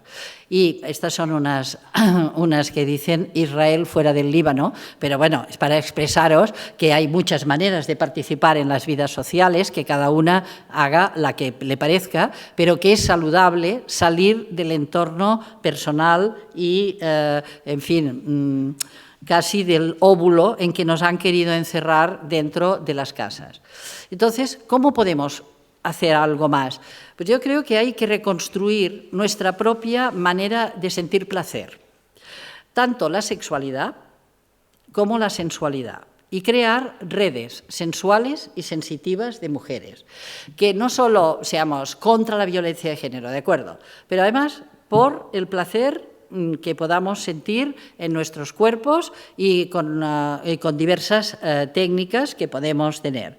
Y que nadie se asuste, que lo discutimos, si dice que no tiene pareja. Hay muchas maneras de vivir la vida sin pareja si no existe. Y si existe, a veces tampoco están siempre adecuadas las parejas. O sea que, por lo tanto, aquí cada una que intente vivir su propia vida como le parezca. Y además tenemos una realidad biológica que también nos puede ayudar. Cada órgano de los sentidos de nuestro cuerpo, y esto les pasa igual a los hombres, está en contacto con una parte del cerebro que puede estimular. Y uno de los problemas que a mí me preocupa, y a otras mujeres me han dicho que también, es que en el envejecimiento estamos viendo que una de las enfermedades que nos destroza el cuerpo-mente es la enfermedad de Alzheimer, porque las otras enfermedades más o menos sabemos cómo enfrentarlas, pero el Alzheimer no sabemos. Y muchas mujeres me dicen, ¿cómo puedo prevenir el Alzheimer? Lo único que sabemos es que los neurotransmisores cerebrales se han de mantener muy conectados, y para eso hay que estimularlos. Y se tienen que estimular de varias maneras, pero los órganos de los sentidos es una manera de llegar a las partes más profundas del cerebro. El olfato actúa en la parte de interior, detrás de la nariz, que se llama rinoencéfalo. No quiero ponerla mucho, pero para que no haya alguien que le dé asco a estas cosas. Esto es un cerebro partido, y el rinoencéfalo está en esta parte anterior del hipotálamo y del tálamo, que es la parte central del cerebro. Bueno, ¿qué es entonces, vosotras pensad que incluso se han escrito novelas de cómo un olor puede mejorar la memoria y puede estimularla. Proust, de la Madalena, ha hecho toda una novela, pero hemos hecho talleres de mujeres intercambiándose su memoria y sus olores, lo que les ha gustado más en la vida, de colonias, perfumes, lavandas, ellas mismas se han construido colonias. Hacemos un taller del olfato y la memoria, y también entonces se cuentan historias de personas vividas que a lo mejor una mujer explicó pues que en la guerra civil tuvo que marcharse de Cataluña a Aragón con unos abuelos y perdió el contacto con su madre y no lo pudo recuperar más, pero dormía con un jabón que se llamaba heno de Pravia, que ya estaba en aquel momento, y dormía en la cama con este jabón para recordar el olor de su madre. Entonces, el olor estimula ya una parte de nuestro cerebro. El gusto, el comer cosas buenas, estimula una parte muy central que se llama endorfinas. También lo estimula bailar. O sea que esta noche estimularéis endorfinas la mar de bien, porque es la parte de las endorfinas, son unas hormonas que calman el dolor. Muchas mujeres se van a bailar y dicen, mientras bailo no me duele, al día siguiente horror, pero el rato aquel me lo pasé muy bien, porque es un anestésico interno. Bueno, estimula esta parte del cerebro y, por tanto, es un gusto que nos tendríamos que dar cada día de alguna manera. El gusto, el placer de comer, no para alimentarnos, sino el placer de comer. O sea, no se compra el jamón solo para el marido, para los niños, no. Se compra para una misma. Cada una un gusto, cada una 5 gustos, que es, el objetivo son 5 al día, como mínimo. Tercero, el oído. El oído estimula las zonas temporales, que están al lado del oído, precisamente. Esta zona temporal, pues la música, ¿por qué solo tienen que ir con cascos los chicos jóvenes? Todas, si queréis escuchar música, siempre nos puede ayudar a estimular estas zonas, o ponerla en casa, o cantarla. Antes se cantábamos cuando limpiábamos, ahora nadie canta, todo el mundo escucha tertulias políticas, horror. Entonces, somos un poco, hagamos lo que queráis. Aquí cantáis más en País Vasco, ¿no? Hay gente que canta, bueno, o tenéis la fama. Pero, en fin, las zonas temporales, cada día algo que nos estimule.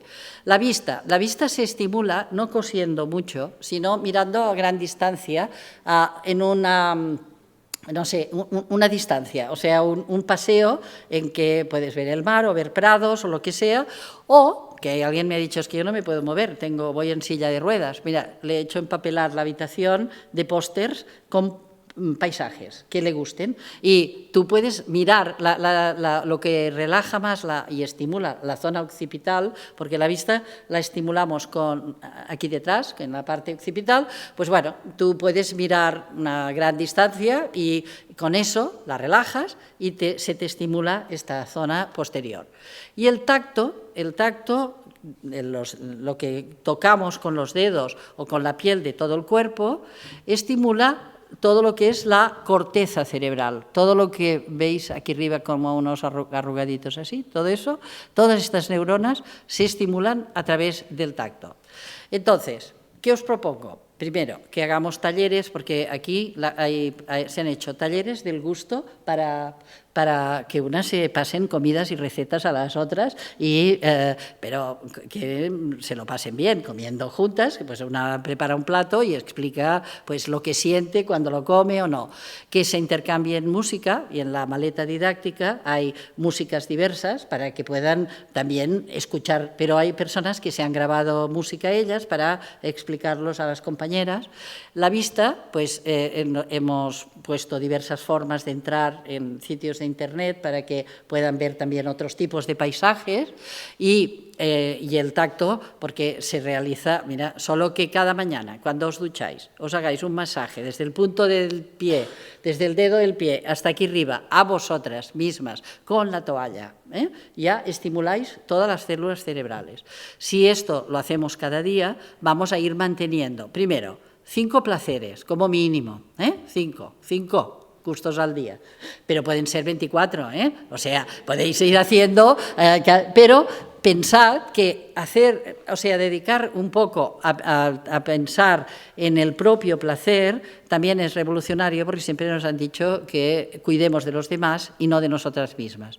Redes sensuales y sensitivas, estos talleres de sensualidad, o sea, desarrollar al máximo la sensualidad, ir a ver exposiciones de pintura, hay gente que tiene hay pintores que ya la han desarrollado, pues a unas a otras intentar que lo aprendamos, y por lo tanto que podamos encontrar mujeres y hombres que se reúnen y disfruten, como hoy os toca hacer, ¿no?, esta noche. Y aquí hay un ejemplo de las africanas, porque siempre que me reúno con ellas están así de hermosas y además van tan vestidas, con tanto color, que siempre, estas vinieron al Congreso de Mujer, Salud y Trabajo en Barcelona, y las retraté, y así me quedo siempre con la imagen de mujeres que, mira que en sus países me han explicado historias para no dormir, pero en cambio ellas mantienen la batalla por sus derechos, por el derechos sexuales y reproductivos, por todo lo que queráis, y además hermosas. Pues que seamos así hasta el resto de nuestra vida. Acabo.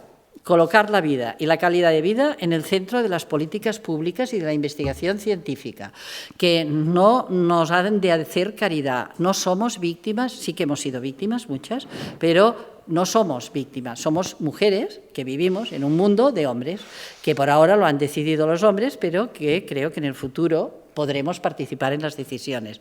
Desarrollemos la ciencia de la diferencia e intentemos hacer una docencia que incluya la perspectiva de género y que tengamos una nueva cultura de salud bio, psicosocial y medioambiental. Gracias por vuestra atención y os dejo mis direcciones para que podamos vernos. Gracias. Era una hora,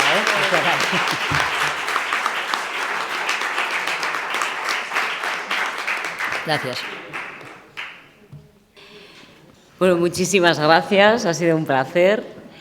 Espero acordarme de todas las cosas que has dicho, si no, aquí tenemos el contacto de Karma. Y, bueno, galderarik edo norbaitek Karmari egin nahi badizkio, edo, ez dakit, nolabaiteko, por si ¿Queréis comentarle algo o os apetece comentar algo en público? Orratxe. Hola. Bueno, muchas gracias por todo lo que has compartido y como has dado la posibilidad de que en el turno de preguntas igual podías profundizar un poco en esa afección particular de los contaminantes medioambientales, de la alimentación, de la cosmética en las mujeres. Muy bien, le contesto.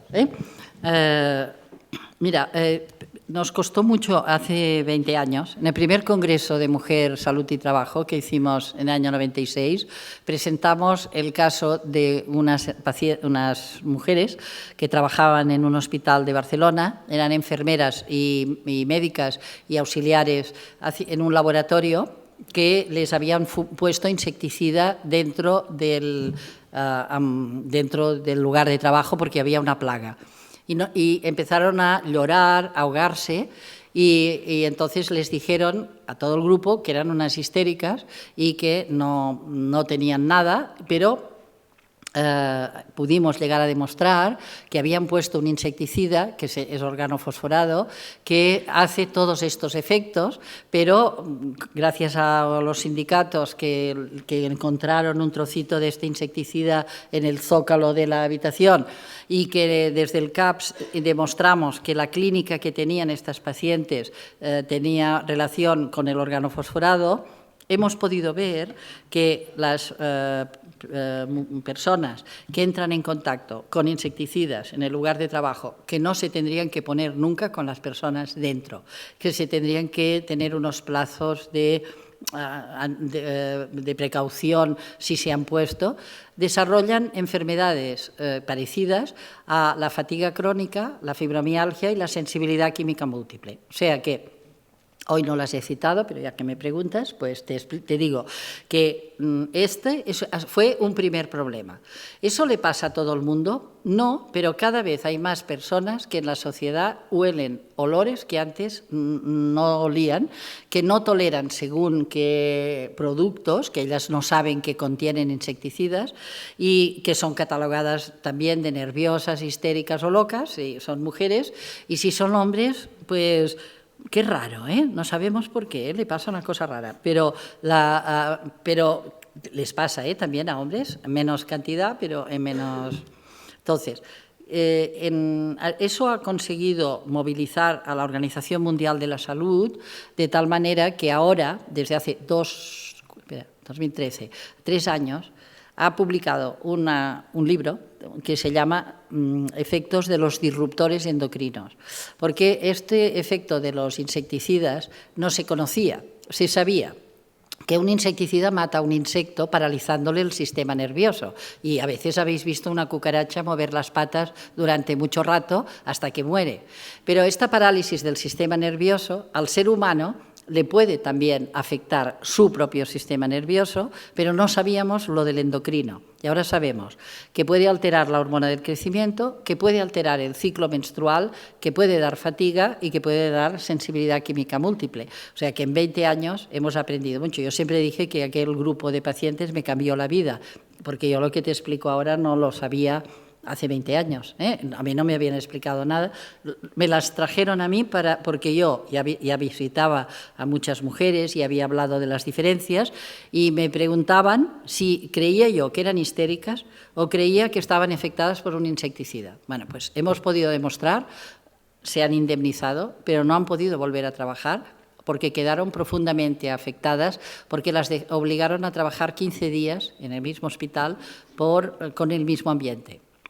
Después esto, como se ha hecho muchas publicaciones, etcétera, no es tan flagrante, pero actualmente no está resuelto este tema, ¿eh? No hay una buena formación de médicos y médicas. Mira, la semana que viene un grupo de Asturias me invita a hacer todo un día de sensibilidad química múltiple para 35 médicas de Asturias que quieren aprender lo que es la enfermedad. Entonces iré allí con una compañera de Madrid. Tanto en este momento hay ciencia, pero se conoce poco y los efectos principales son sobre el sistema nervioso y sobre el sistema endocrino y sobre la fatiga. ¿Qué recomendaciones generales puedo decir? Que la mujer que ha tenido cáncer de mama o tiene muy cercanas personas con cáncer de mama, que utilice al máximo alimentación ecológica. La que ha estado en contacto tiene esta enfermedad, tiene una sensibilidad química o una fatiga, también, porque al menos con la alimentación ecológica conseguimos que no entren más insecticidas en su cuerpo. Esta sería la generalidad que puedo decir después hay que tratar las que estén más afectadas. No sé si te he podido contestar, pero es una pregunta muy interesante, es otra conferencia. Salud y medio ambiente, es otra. Gracias por eso.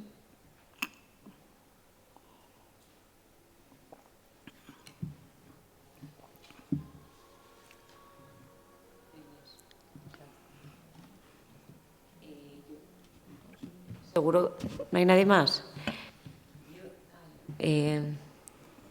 No sé, me pensaba si habéis empezado a plantearos el tema del sufrimiento en los cuerpos de las personas trans. Mira, aquí tenemos, allí en Barcelona tenemos a un trans que es Miquel Misé, no sé si lo conoces, que somos muy amigos y que, bueno, estamos muy en contacto, pero como estamos en contacto, ellos desarrollan su trabajo y nos han pedido ayuda para el tema de la hiperhormonación que tienen que recibir sus cuerpos, que es una discusión que muchos trans también están reflexionando sobre sí mismos, ¿no? Ellos no se sentían, por ejemplo, Miquel pues, nació en cuerpo de mujer, pero él no se sentía así, por tanto pero hay trans que están reflexionando incluso si realmente se han de operar. Es complejo y yo prefiero que hablen ellos o ellas para explicar su reflexión, ¿no? Porque en un primer momento, como no eran comprendidos como no saben bien qué es ser hombre y ser mujer, es muy difícil de decir qué es ser mujer.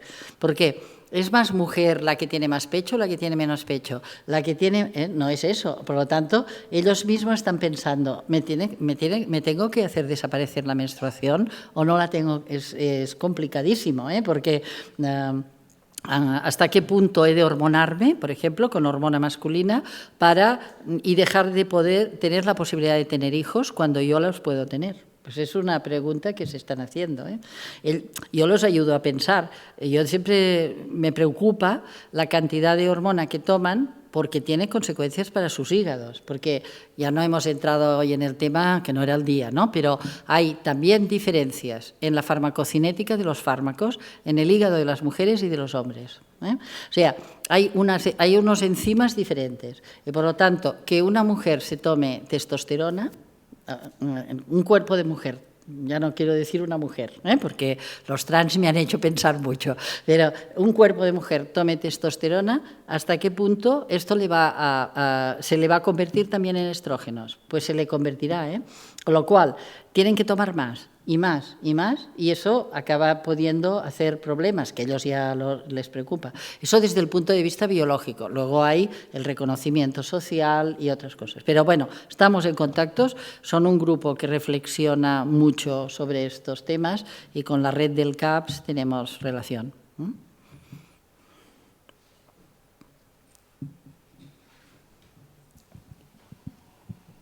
Hola, bueno, me pone un poco nerviosa hablar así en público, pero bueno, primero darte las gracias por la conferencia, luego hacerte una pregunta como persona afectada con endometriosis profunda y también trabajando académicamente sobre eso.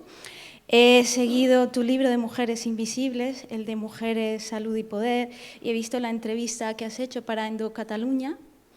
Y bueno, mi pregunta va más en relacionado en cuando tienes estas enfermedades crónicas como la endometriosis, ¿cómo abordas la calidad de vida cuando tienes afectadas tantas áreas, ¿no? Y cuando es una enfermedad donde el desconocimiento social es un peso para nosotras y es un peso cuando vas a las consultas porque los médicos tampoco saben tratarte. En la atención primaria prácticamente el desconocimiento es total. La guía para afectadas de endometriosis salió en el 2013. Sin embargo, la endometriosis es una enfermedad bastante antigua, sí que hay un aumento, por lo que tú planteas, de los temas medioambientales, de los estrógenos. Y bueno, mi pregunta va enfocada a a lo que tiene que ver, sí, con la parte de calidad de vida de esta dimensión que es muy densa, ¿no? También en lo íntimo, con relación con tu cuerpo y sobre todo con el desconocimiento social y en el ámbito médico. Por ejemplo, si se hace un análisis crítico a cómo lo aborda la guía clínica, habla de que solo se trabaja en función de la mejor evidencia científica disponible cuando realmente no existe una evidencia científica disponible. Y bueno, luego te hago más preguntas. Oye, no te pones, está muy bien, preguntas muy bien y no te has puesto nada nerviosa, te felicito. Ya he visto además que tomabas nota todo el rato, lo cual anima mucho a la que habla, ¿sabes? Que alguien la escuche, o sea que muchas gracias. Y darte a ti las gracias porque para mí, desde un punto de vista académico, me ha sido muy difícil poder abordarlo porque desde la perspectiva feminista prácticamente no hay nada sobre endometriosis, o sea, y lo poco que hay ahora de conocimiento acerca de la endometriosis se ha hecho a través de la agencia de las propias personas afectadas. Sí, sí. ¿No? Bueno, sí, sí. Totalmente. Mira, primero, la semana pasada hubo en Barcelona el segundo congreso de endometriosis, no sé, hace 10 días, ¿no? El día antes, bueno, hubo un congreso de endometriosis que por la tarde la Asociación de Endometriosis hizo una sesión de pacientes con algunos médicos que el doctor que opera, el cirujano, nos presentó como alternativos. Yo dije, bueno, no sé, ¿alternativo a qué? Pensé, ¿qué quiere decir con alternativo? Mi ponencia fue medio ambiente y endometriosis, ¿no? Expliqué las relaciones. Entonces, yo en este momento veo que las dos enfermedades más complejas, ya tengo una edad, por tanto, ya he visto muchas patologías, son la sensibilidad química múltiple y la endometriosis. Y además tienen connotaciones unas con otras. Te explico. La endometriosis es una enfermedad que fue mi primer artículo que hice en un Quadern-Cap, si después me dejas, hace 38 años, y lo hice sobre las dificultades en el diagnóstico de la endometriosis como un ejemplo de cómo a las mujeres no nos hacen ni caso cuando decimos que tenemos dolor en la menstruación, que no todas las mujeres, por suerte, tienen endometriosis, pero si se hiciera más caso, al menos las endometriosis no tardarían la media de 7 años en ser diagnosticadas, que entonces ya ha penetrado la enfermedad. Para los que no lo sepan, es una enfermedad en que el tejido endometrial se marcha del útero en parte y se va dentro de la cavidad abdominal y coloniza en muchos sitios del cuerpo, incluso puede llegar al pulmón. Entonces, la relación que se sabía, a mí me explicaron que la endometriosis es una enfermedad genética. Eso ya he visto que no puede ser porque desde que visito pregunto, ¿tu madre tenía endometriosis? ¿Tu tía, tu abuela? Nadie hay con endometriosis y en cambio cada día hay más endometriosis. Yo aquí la he puesto muy rápida, pero la prevalencia que teníamos hasta hace un tiempo era que podía ser de un 5%, pero cada día hay más. Hay 16.000 mujeres en España que se operan cada año de endometriosis. Y esas solo son las que se operan. Luego no sabemos la cifra. Entonces, ahora sabemos que podemos provocar endometriosis en un animal de experimentación, por ejemplo, en un chimpancé, dándole dioxinas. Las dioxinas son un subproducto de las incineradoras que se utilizaron, para intentar asesinar a un ucraniano, el Gruchenko. Un presidente de Ucrania le pusieron una cucharadita de dioxinas en el café y se levantó al día siguiente con toda la cara llena de un cloracné, que es un acné muy potente, así se dio cuenta que le habían puesto algo, si no a veces no se nota, porque si es en pocas cantidades no se nota, y por ahora me parece que no ha fallecido, pero en todo caso ya lo intentaron envenenar con dioxinas y a un chimpancé le puedes provocar una endometriosis, por tanto empieza a haber pruebas evidentes de que el ambiente puede alterar incluso el ambiente que respiró la madre cuando tenía el feto en su abdomen. O sea, si la madre había olido o tenido contacto con insecticidas, puede cambiar una cosa que no te explico, pero es complicada, de la fórmula, de la forma en que se forman los estrógenos, y entonces la niña tendrá unos estrógenos más altos, que sumados a los estrógenos que hay en el medio ambiente, ya producen cada vez más endometriosis. Y tienes razón que en la Facultad de Medicina todavía vamos un poco lentos. A cambio, te digo dos cosas y después, si quieres, me dejas tu correo electrónico y te mandaré este artículo y otro para la prevención. Hay autores que, viendo que es una enfermedad que además de ser adquirida por medio ambiente se acaba convirtiendo en una enfermedad autoinmune y que altera las hormonas, han propuesto el tratamiento con antioxidantes y equilibrar sobre todo la vitamina D. Tengo un artículo muy interesante sobre vitamina D y endometriosis y eso no lo sabíamos. Y yo lo expliqué allí y vi que los otros médicos hacían unas caras muy especiales. Yo les dije que si querían el artículo, nadie me lo ha pedido, pero tú, que te puede interesar, pues te lo paso. Y entonces, como la vitamina D modula las autoinmunes, pues también nos puede ayudar. Porque si entendemos que es una enfermedad autoinmune, quizá tendrá una mejor atención. Así todo, las enfermedades autoinmunes son como las cenicientas de la medicina y son las que son de predominio femenino. La mayoría de mujeres, es la enfermedad que más mujeres tendrán que hombres. Pero tienes toda razón que nos falta formación y ciencia hay, pero falta explicarla rápido. Por eso llegamos a hacer el Mujeres y Salud. Y hay un artículo, cuando entréis en missmatriz.net, verás un artículo de endometriosis que escribí yo. Pero gracias por el testimonio, porque no todo el mundo se atreve a decir lo que le pasa. Gracias.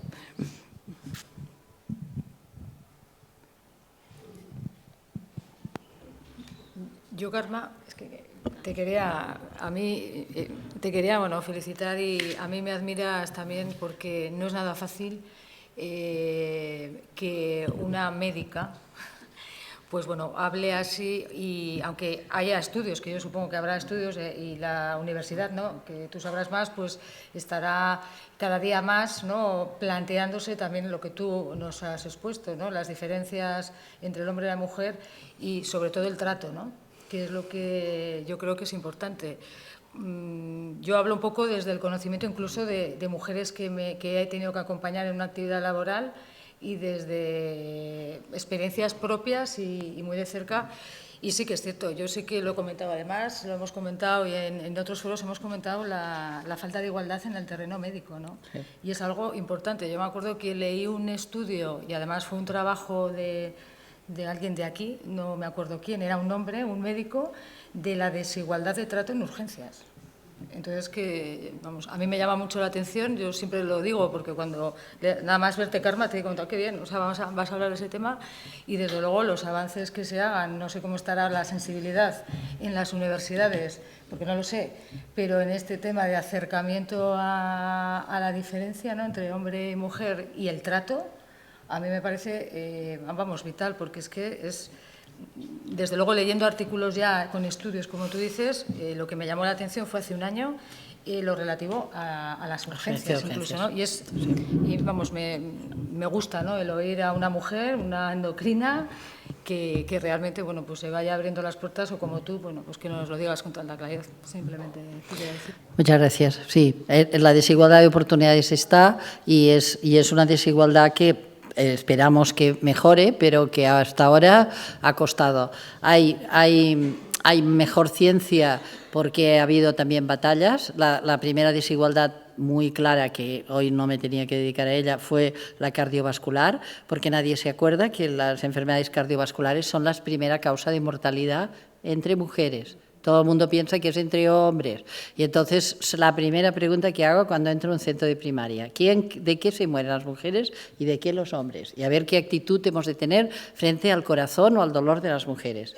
Luego hay el dolor del ciclo menstrual, que la exposición máxima es la endometriosis, pero se ha minimizado. La menstruación no tiene que doler, no hay ninguna obligación de que duela.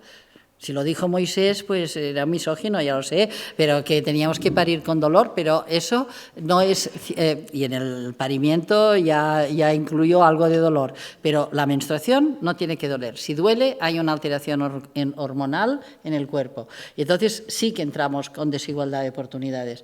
Piensa que hace 20 años que lo digo, pues aún no he conseguido poner los valores normales del hierro en los análisis de sangre. Aún están diciendo, es normal que las mujeres tengan menos hierro. Y dicen que es normal, con lo cual no te lo darán. No dicen, es frecuente, que es diferente. La violencia de género es frecuente.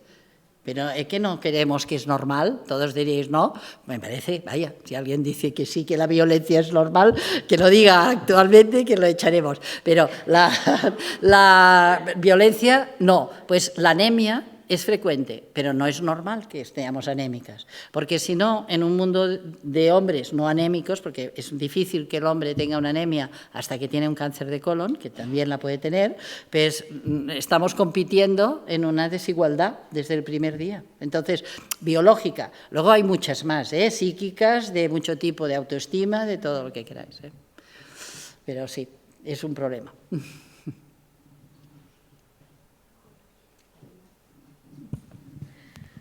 Hola. ¿Qué opinión le merece la discutida vacuna contra el papiloma humano?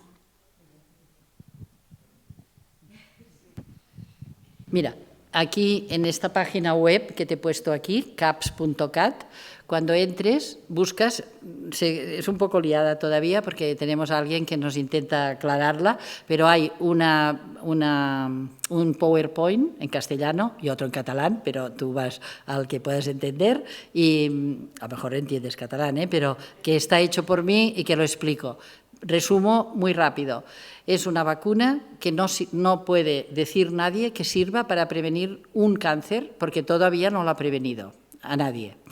Es una vacuna que solo actúa sobre 2 cepas de un virus, que tiene 15 que son cancerígenas, y cuando solo actúa sobre el 16 y el 18.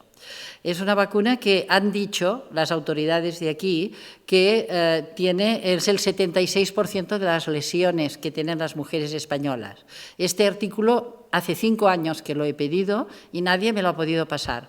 Yo sé que aquí en zonas de aquí, en País Vasco, León y en Cataluña, las mujeres que tienen un cáncer de cérvix o un CIN3, que es un precáncer, tienen el virus 45, 58, 36 y no tienen ni el 16 ni el 18, más que un 20%. O sea que también es falsa la afirmación de que va a mejorar al 75% de posibles vacunas. Y entonces, eso eran las razones para una moratoria que la pedimos desde el CAPS hace 10 años, recogimos 10.000 firmas, pero no conseguimos la moratoria. Ha pasado un segundo problema. El virus del papiloma, cuando a una mujer que tiene un cáncer de cérvix, que eso sí que ha sido un avance científico, relacionar el cáncer de cérvix con un virus, y eso homenaje a Xavier Bosch, a San José, todos los investigadores que han demostrado, Muñoz, una de Colombia, que han demostrado esta relación. Eso ha sido bueno porque sabemos que es un virus y hemos de mejorar la inmunidad de las mujeres para poder combatirlo. Pero ha pasado que como el virus en sí, a una mujer que tiene un cáncer de cérvix nunca le produce anticuerpos en sangre, no lo encontrarás. En cambio, el virus del sarampión siempre produce anticuerpos. Un niño coge el sarampión y a las 24 horas ya tiene anticuerpos en sangre. El papiloma, tú puedes tener un cáncer y no tendrás anticuerpos. Para provocar anticuerpos y para correr, porque a la Merck le interesaba mucho tener la vacuna, han hecho una vacuna muy antigénica, con mucho mercurio, y entonces han provocado enfermedades autoinmunes derivadas de la aplicación de una vacuna que ha dado en este momento más reacciones a los cuerpos de las niñas de 10 años que las han vacunado con dinero público, han dado más reacciones que todas las otras vacunas juntas. Yo la moratoria ya la había pedido por costo-beneficio. Pagar 400 euros por niña con dinero público, después discutiendo si haríamos las citologías después, es horroroso, porque lo único que sabemos seguro que previene el cáncer de cérvix es hacer la citología cada año, 3 años seguidos, cuando has empezado a tener relaciones sexuales, y después, si no hay lesiones, cada 3 años. Y si se deja de hacer una sola citología con la excusa de que no hay dinero, cuando se ha pagado por una vacuna, que a quien le ha ido fantástico es al laboratorio que cobra el dinero, eso ya es un problema. O sea, costo-beneficio era un problema científico. Y luego ha venido el efecto secundario. En el efecto secundario, por desgracia, han habido muertes, encefalitis, vasculitis, lesiones como epilepsia en las niñas de Valencia, que ha dado lugar a una asociación de afectados por la vacuna del papiloma, que en España ya tenemos muchísimos casos, y naturalmente la parte contraria del laboratorio diciéndote que eso no es cierto y que no hay una relación directa de la vacuna con eso. Bueno, hemos hecho un documental gracias a una asociación de cineastas, se llama SICOM, una cooperativa, y este documental también estará a vuestra disposición, lo podréis linkar desde la página web del CAPS. Hemos recogido las experiencias nefastas de algunas niñas que han quedado muy afectadas y de las madres que nos han insistido, díganlo, porque eso no lo sabe, y aquí estamos todavía, porque la Comunidad Europea, claro, la salud pública ha dicho que sí. Solo han dejado de vacunar Japón y la India porque hubo muchos casos de mortalidad. Y ahora se lo está planteando Colombia porque hay muchas niñas afectadas. Entonces, si quieres que te diga mi opinión, es una opinión, es que según cómo te encuentre la inmunidad de la niña, le hará más reacciones que otra. Pero el problema es el beneficio. Si tú crees que han vacunado a tu niña y dejas de hacerle una citología por esa razón, o la niña no se la hace, hemos perjudicado a la sociedad porque por ahora no tenemos otra evidencia de que mejores un cáncer de cérvix. Eso es lo que sé.